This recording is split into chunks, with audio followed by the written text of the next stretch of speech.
Kasih karunia dan damai sejahtera Allah, itulah yang memelihara hati dan pikiranmu sekalian dalam Kristus Yesus Tuhan kita. Amin. Saudara-saudari, mari kita mendengarkan firman Tuhan yang terambil dari kitab Mazmur pasal 90. Dalam ayat pertama dikatakan, Doa Musa abdi Allah, Tuhan, Engkaulah tempat perteduhan kami turun-temurun. Sebelum gunung-gunung dilahirkan dan bumi dan dunia diperanakan, bahkan dari selama-lamanya sampai selama-lamanya, Engkaulah Allah. Engkau mengembalikan manusia kepada debu dan berkata, Kembalilah hai anak-anak manusia. Sebab di matamu 1000 tahun sama seperti hari kemarin, apabila berlalu, atau seperti suatu giliran jaga di waktu malam. Masa hidup kami 70 tahun, dan jika kami kuat 80 tahun, dan kebanggaannya adalah kesukaran dan penderitaan. Sebab berlalunya buru-buru, dan kami melayang lenyap. Siapakah yang mengenal kekuatan murkamu dan takut kepada gemasmu? Ajarlah kami menghitung hari-hari kami sedemikian, hingga kami beroleh hati yang bijaksana. Demikianlah pembacaan firman Tuhan.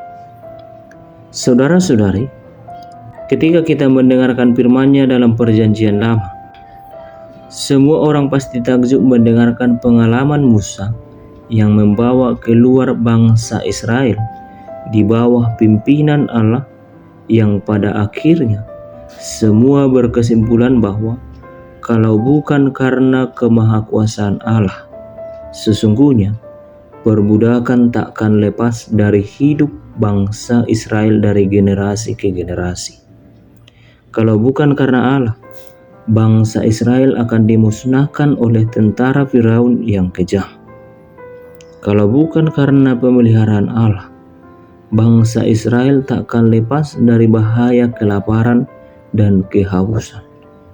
Dan kalau bukan karena kedaulatan Allah, bangsa Israel dan Musa juga tidak akan mampu menyanyikan pengalamannya yang maha besar itu. Sebab segala sesuatu yang terjadi akan membaik hanya oleh karena penyertaan Allah.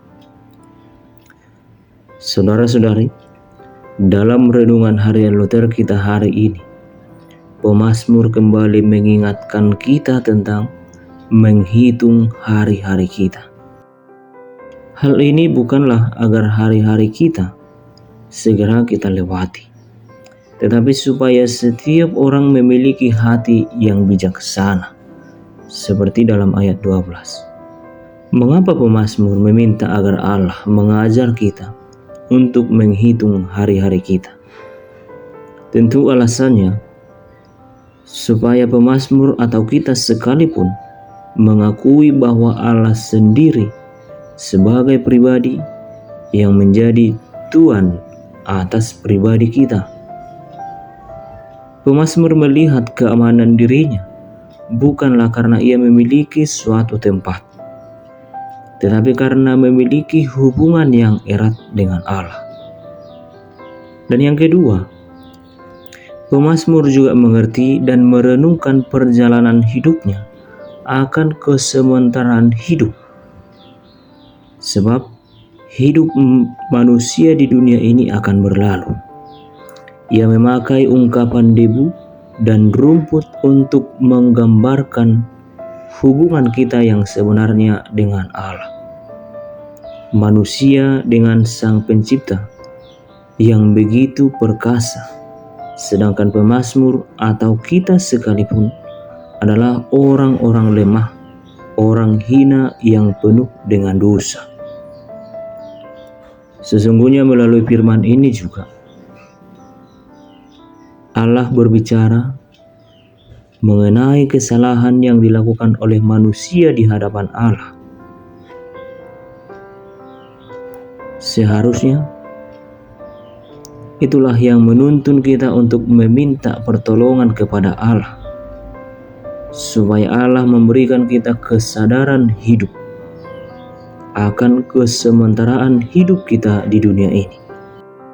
Sehingga setiap kita yang menyadari hal itu, tentu kita akan mendekatkan diri kepada Allah dan beroleh hikmat dan hidup yang bermakna. Yang artinya, hidup kita tidaklah berlalu hanya demikian saja, tetapi hikmat yang datang dari Allah akan memberikan kita kecerdasan di dalam menjalani hidup. Dan sesungguhnya hikmat yang dari Allah itu akan mengacu kita, mendorong kita untuk takut akan Allah. Dan hendaklah pengakuan kita atas penyertaan Allah tidak dapat dibalaskan oleh manusia. Mengakui kelemahan diri adalah hal yang baik, sebab tanpa Tuhan, hidup seseorang tidak dapat dipastikan memiliki arti. Dalam kedaulatan dan kuasa-Nya, Allah berkenan menjadi tempat perlindungan bagi orang-orang percaya, bagi anak-anaknya. Yang lemah ataupun yang kuat haruslah tetap membutuhkan perlindungan Allah. Saudara-saudari, ingatlah, Allah selalu menopang hidup kita setiap saat. Pemeliharaannya selalu sempurna dan hidup kita selalu disertai. Oleh karena itu, tetaplah yakin akan penyertaan Allah dalam hidup kita. Dan kiranya dalam setiap perjalanan hidup kita, setiap saat, setiap hari, marilah kita memakai waktu dengan baik, menghitung hari-hari kita, dan bersyukurlah. Sebab hari ini kita ada, semua itu adalah karena anugerah penyertaan Allah. Kiranya kasih setia Allah Bapa, Anak dan Roh Kudus memelihara dan menolong kita. Amin.